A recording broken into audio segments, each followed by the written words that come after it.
So here we have a question from the book Problems in General Physics by Erodov from the chapter Liquids. तो आप question पढ़ सकते हैं and you should give it your best shot.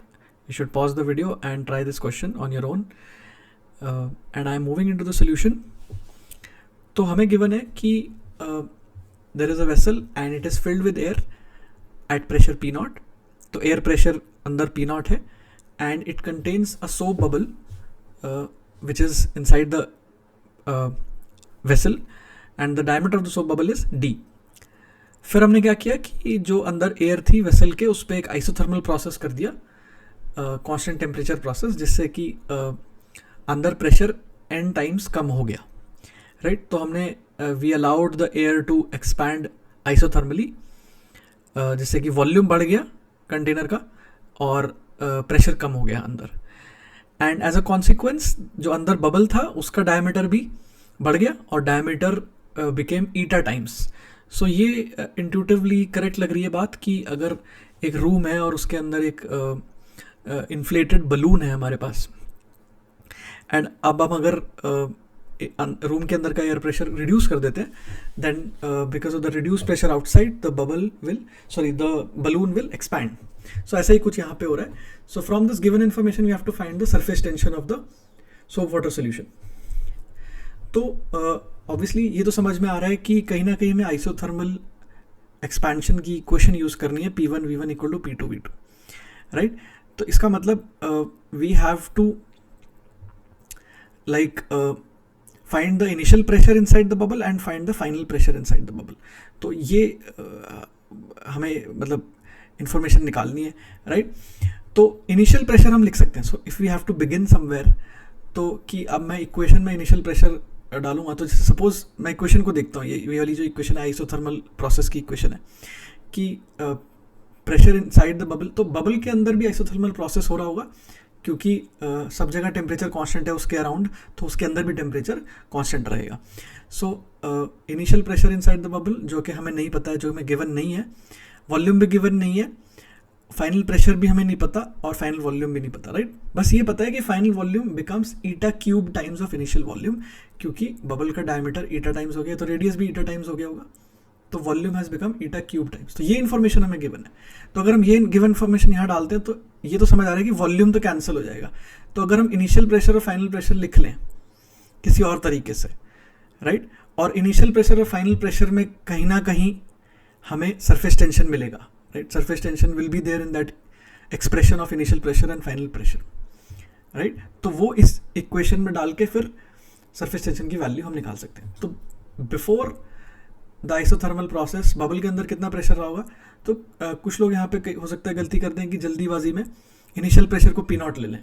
Right but initially there is also there is an excess pressure inside the bubble. तो बाहर का pressure P0 है, but because it's a soap bubble, तो soap bubble के अंदर due to surface tension अंदर excess pressure होता है.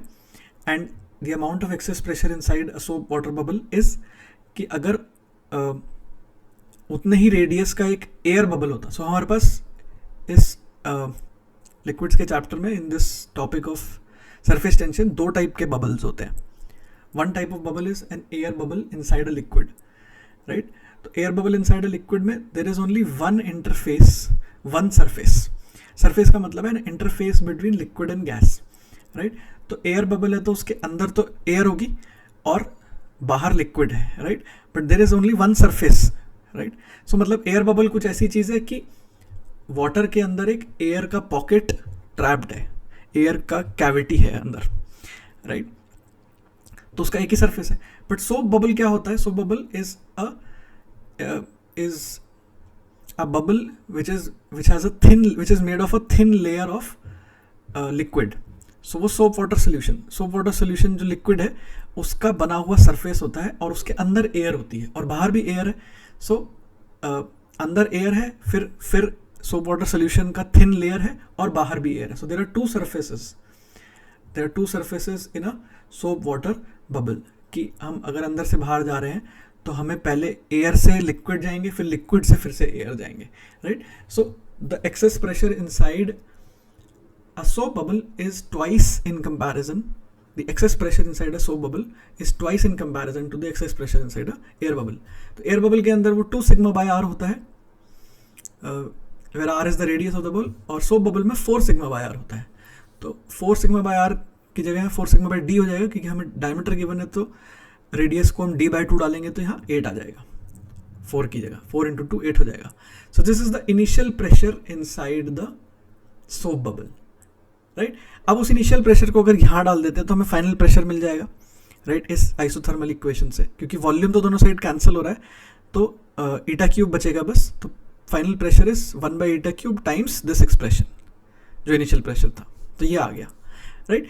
बट अब फाइनल प्रेशर को भी ऐसे डायरेक्टली लिख सकते हैं कि फाइनल प्रेशर हमें बाहर का पता है, और फिर से जैसे हमने यहाँ पे बाहर के प्रेशर में एक्सेस प्रेशर ऐड करके इनिशियल प्रेशर निकाला, ऐसे ही हम दोबारा लिख सकते हैं कि फाइनली जो बाहर का कंटेनर है, वेसल है, एयर है, जहाँ पे वहाँ पे प्रेशर P0/n हो चुका है, और excess pressure 4 sigma bye, again जैसे पहले की तरह कि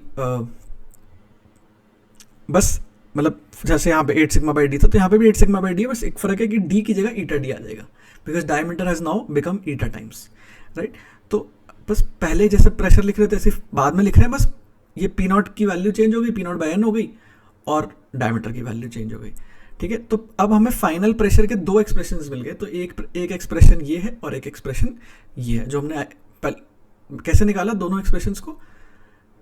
one way of finding the final pressure was initial pressure लिखा, फिर आइसोथर्मल इक्वेशन लगा दी तो फाइनल प्रेशर आ गया. एक दूसरा तरीका है कि फाइनल प्रेशर डायरेक्टली लिख लिया. तो दोनों को इक्वेट करते हैं दोनों एक्सप्रेशंस को, तो we get the value of sigma. So sigma was the only unknown, the surface tension was the only unknown. So this expression is the answer for surface tension in this situation.